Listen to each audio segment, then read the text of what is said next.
مقتل سوبر عمارة أو مشرف عمارة في 1119 أوشن أفينيو في بروكلين بعد يعني مشاجرة مع سارق طرود داخل هذه العمارة اللي بيشرف عليها.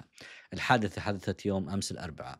هذا السوبر اسمه بورم هوفالي، عمره 41 سنة. بيشتغل في هذا البلدينج وبحرسها وبهتم في هذا البلدينج، طبعا شغله. في الشخص بيجي بيسرق الطرود من هذه العمارة اللي هي الدليفري، هذا منتشرة هاي سرقة الطرود في أمريكا. فهو بواجه هذا الشخص اللي بيسرق الطرود، بيعتبرها مشاجرة، هذاك بيضربه على رأسه يعني أثناء المشاجرة وبهرب.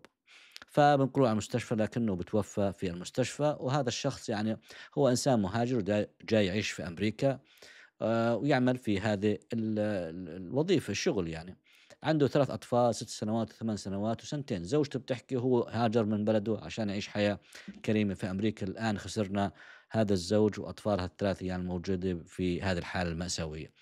طبعًا يعني هذه قصة مأساوية وفاجعة لهذه العائلة، إنه هذا الرجل بيقوم بس بشغله وبيحمي هذه العمارة من اللصوص، وبيهتم في طبعًا البناية زي ما بنعرف إحنا السوبر في كل عمارة في أمريكا.